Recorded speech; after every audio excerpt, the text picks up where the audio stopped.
Welcome, Joslyn Center Facebook Live fans. I'm Jack Newby, Executive Director of the Joslyn Center. We're glad to see you this morning on our Facebook Live. We'll be starting our interview in a few minutes. But before we do that, I wanted to let you know some of the things that are coming up here at the Joslyn Center. We have a great fundraiser coming up. It's a Modernism Week event, an official Modernism Week event called Catch the Wave. It's at the Wave House, which is on the National Register of Historic Places, and it's right around the corner from the Joslyn Center. So because it's a official Modernism Week event, you can get your tickets through the Modernism Week website, or you can contact Greg Murphy here at the Joslyn Center at extension 107. The tickets are $150. It includes cocktails, appetizers, entertainment, and the suggested attire is tropical or beach attire. So my shirt would fit in really well for that. Also, we have coming up on November 12th, our yard sale, and that's a brainchild of our program director, Melanie Lyons. So if you have to clean out your garage or doing fall cleaning instead of spring cleaning, bring your gently used items here to the Joslyn Center, and we will be happy to put them to a great second life. And that's our yard sale. You can donate now, or you can come here to make your purchases on November 12th. For more information, you can contact Melanie at 760-340-3220. Extension 102. And I broke the cardinal rule of forgetting to turn off my cell phone.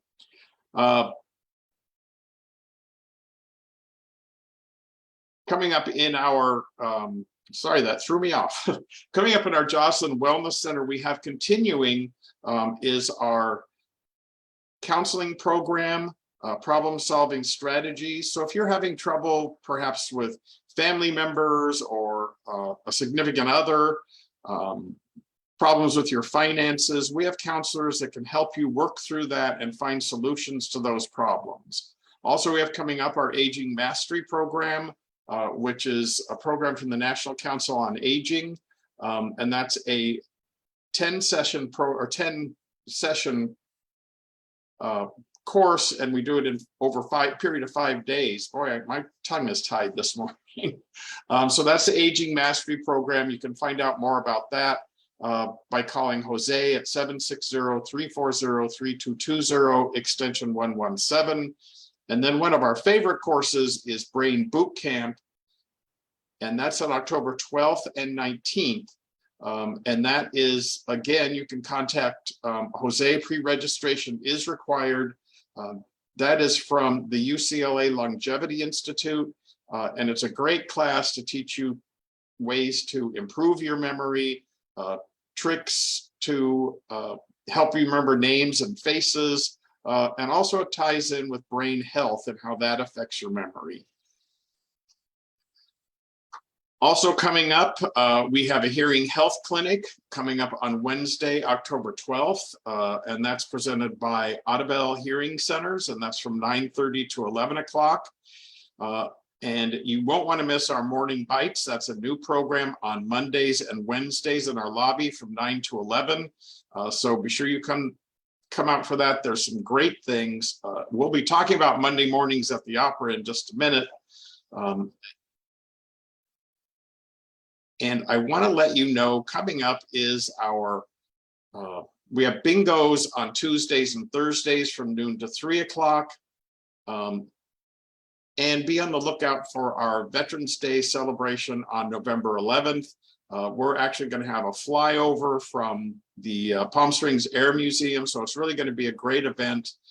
And then, of course, our Health Expo, so get ready for your flu vaccine. And that's coming up Wednesday, October 26th from 9 to 1. And it's presented by Desert Oasis Healthcare and Eisenhower Health. So some of the things that are coming up here at the Joslyn Center that we don't want you to miss. Now we want to get started with our interview, and that's with Gerald Solomon. And Jerry, as I mentioned before, does our Monday mornings with the opera. And as soon as Jerry gets on, we will start chatting with him. There you are, Jerry. How are you? Morning, fine, thank you. Coming direct from our library.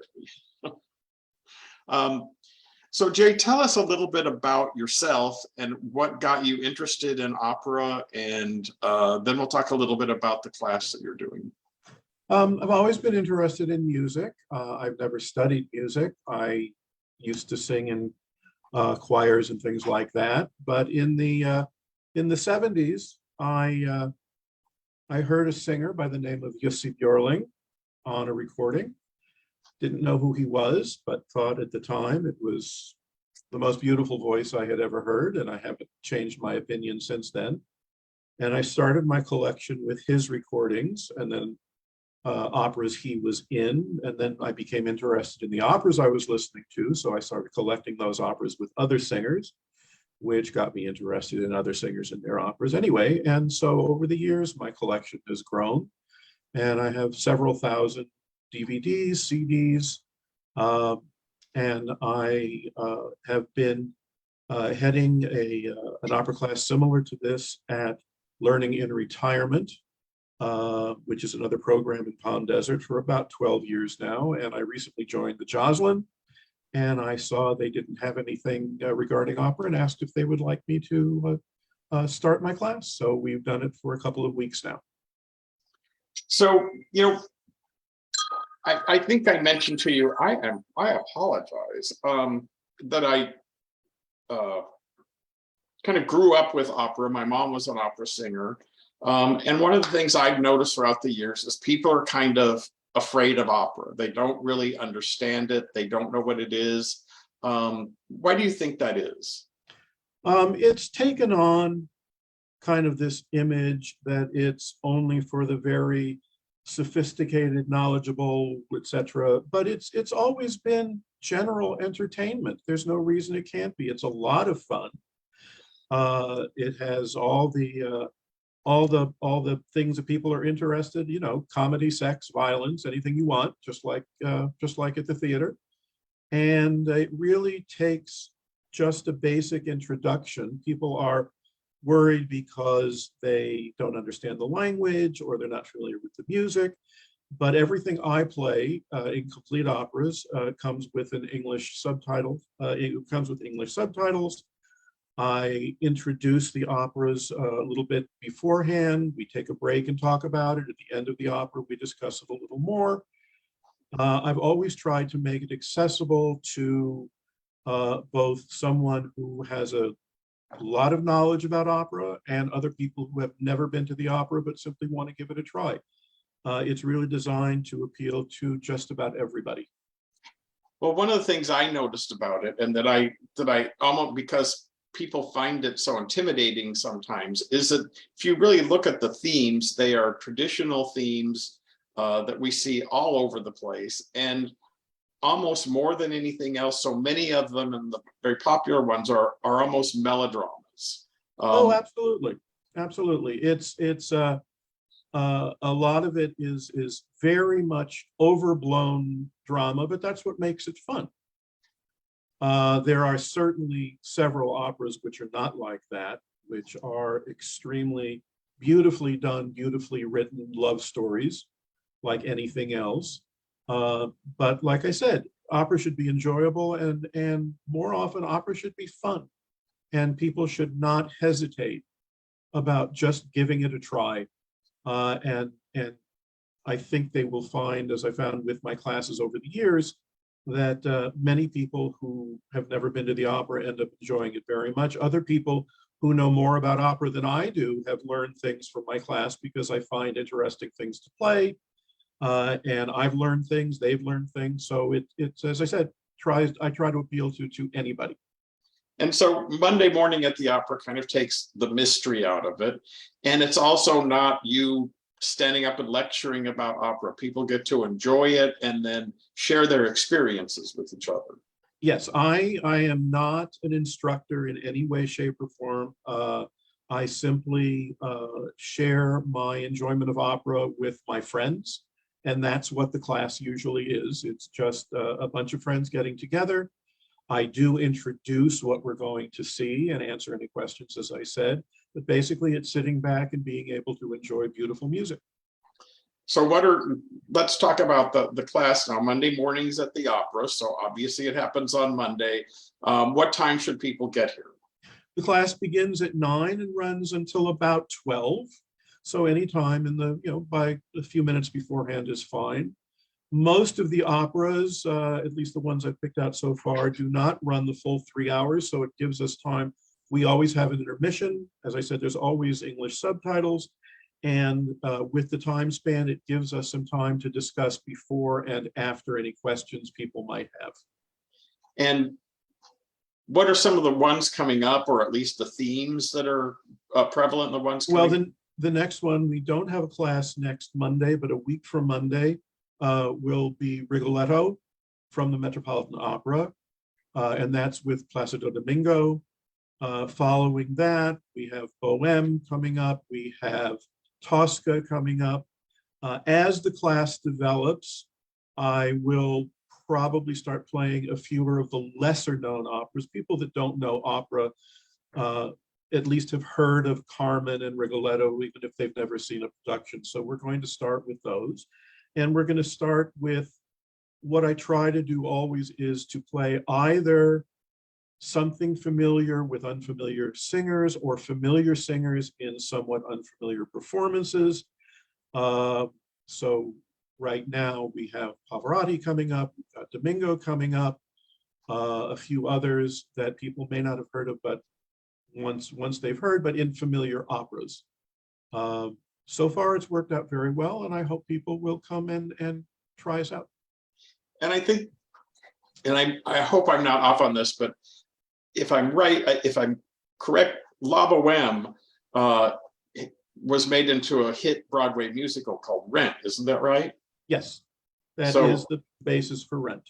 So a lot of people, again, these themes are very familiar themes, and in the case of La Bohème, have been made into very successful Broadway shows, films. So they aren't as unfamiliar really as we'd like to think they are.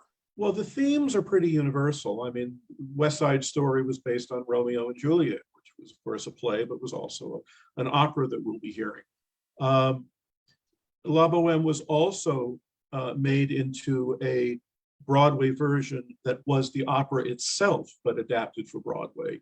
Rent, of course, did not take any of the music, but it took the themes and the situation. So you have a little of both. You have other operas such as Candide by Leonard Bernstein, which was written originally for Broadway, went to the Opera House, back to Broadway. It's done in various forms, has a little of everything. So you have a nice mix of a lot of things. And I think the other thing to think about as people are watching opera is really the music and the songs are almost like dialogue in a play. They help move the plot along. Yes. And that's what most of opera is. Of course, it's all about the music. Sometimes the storyline is secondary, and you just sort of wait for the next aria to come along. Sometimes the arias are actually the story itself. It depends. But again, it's a variety of things. By the way, you were talking about Broadway adaptations. There was also a Broadway adaptation of Aida a couple of years ago, which was, again, an interesting non-musical. Well, it was a musical, it just wasn't Verdi's music. So I think that's, Monday mornings at the opera is a casual way to become acquainted with opera. You just encourage people to drop in. There are no pre-signups, and best of all, there's no cost to it. Right, there's no cost. There should be no hesitation. If you, as I said, if you've never been to the opera, know nothing about music, I think you will find something interesting. If you are very qualified, you will also find something interesting. You should not hesitate to stop by for either reason. And you don't have to come in furs and tuxedos like we see in the movies of people going to operas. Well, you do get better seating if you do that. But no, you can This for me is pretty dressed up. So again, it's Monday mornings at the Opera at the Joslyn Center and the Arthur Newman Theater, and from about 9 to noon. Yes. And next Monday, the 26th, is a holiday, part of the Jewish holidays, so we're not doing it on that day. Right. But then every Monday afterwards. Right. And the following Monday will be, as I said, Rigoletto by Verdi with Placido Domingo from the Metropolitan Opera in 1977. It's a wonderful performance. I was watching it the other night. And if you're a Domingo fan, you will never hear him better than he sings there. If you're not, you know the name, you might be interested to see what all the attention is about. Well, and so many people do know that name because he has kind of crossed genres, right, if you will, and much like Pavarotti, yes, are well known to the general public, and you might want to see why he became famous to begin with. Well, Jerry, I want to thank you for joining us for our interview Friday and letting us, taking some of the mystery away from opera and a new way we can enjoy it and learn about it through Monday mornings at the Opera here at the Joslyn Center from 9 to around noon in the Arthur Newman Theater. Anything that I've missed? Nope, covered it all. Okay, well, I want to thank you for joining us. Hope you have a great weekend. Hope our listeners and viewers have a great weekend. And we will talk to you next week. And we're going to talk about something I mentioned earlier, and that's the Wave House event as part of Modernism Week. So have a great weekend, everybody, and we will talk to you next week. Thank you. Thank you. Bye.